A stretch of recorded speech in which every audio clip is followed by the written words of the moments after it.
Okay, class. To continue our discussion on motivation, equity theory. Equity theory is one of my favorites because I've seen it actually acted out. Equity theory says that workers make comparisons with other workers who they feel are at the same level to see if they're being equitably compensated. They believe that their compensation should match their input. So, there was a lady I worked with who wanted to be promoted. The standard at the company I worked at the time was 200 reports a month and 50 new reports. Well, she wanted this promotion, so she started doing 400 reports a month and 75 new ones. Lo and behold, they passed her over. Now, based on equity theory, she's going to reduce her input to match her compensation. She actually said to me, well, since they don't want to pay me for this, I'm going to give them what they pay me for. And she reduced her output to something like 150 reports a month and only 25 new ones. This is equity theory. The worker is going to restore equity. The important thing to remember is that the equity is in the mind of the worker. It doesn't matter if you, the manager, think it's equitable. It's about the worker's perception. Another theory that's somewhat related to the story I just gave you is expectancy theory.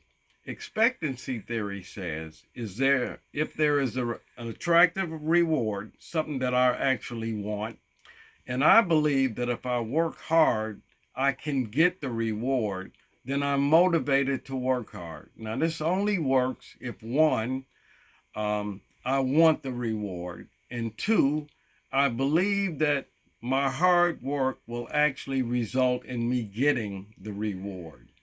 So when you look at the lady I just talked about, there's a little bit of expectancy theory there also. The reward was the promotion, which she wanted. Did she believe if she worked hard she could get it? Absolutely. That's why she started doing 400 reports a month.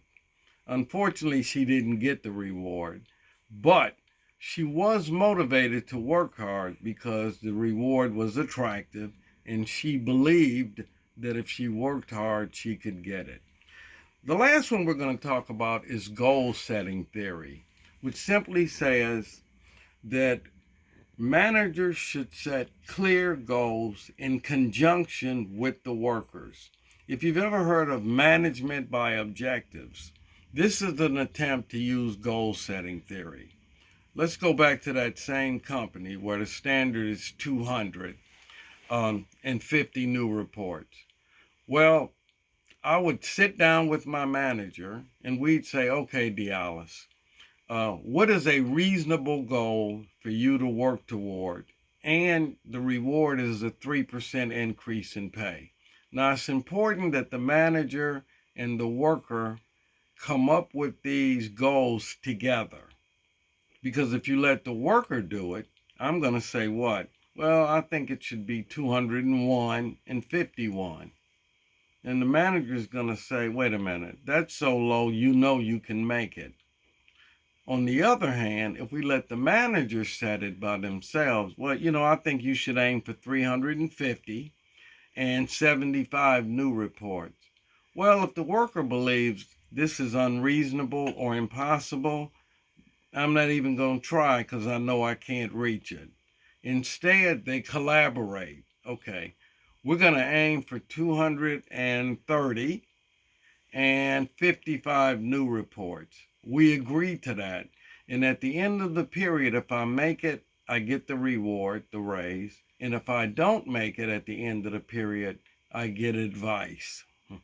Okay, that's going to end our discussion of motivation. The next one we're going to talk about is teams. Now, what's a team? A team for our class is two or more people working toward a common goal. For this class, the only thing you need to know is one, the definition of a team, and also the stages in team development. Again, I expect you to also look at this in your textbook. First stage, forming. This is where people get together. Second stage, storming. You're going to have some conflict here because people are starting to figure out what their roles are. The next stage is norming. This is where we figured out what our roles are. The next stage is performing. Everybody knows their role and we're working together. The last stage in this textbook is adjourning. Now, you should realize that adjourning is not in every textbook, but it's in yours. So again, forming, storming, norming, performing, and adjourning. The other thing about teams that you should be aware is most teams are interdependent, meaning that we depend on each other. Notice in a basketball team, the center and the point guard, they don't have the same role, but they depend on each other. The other thing I want you to know about teams is the term cohesiveness, right? The more cohesive your team is, the more efficient and effective they're probably going to be. The optimum team size is between 5 and 12 members. If the team gets too big, it's hard for them to be cohesive. You could think of closeness related to cohesiveness. Okay, that's going to wrap up our lecture on motivation and teams. Have a great day.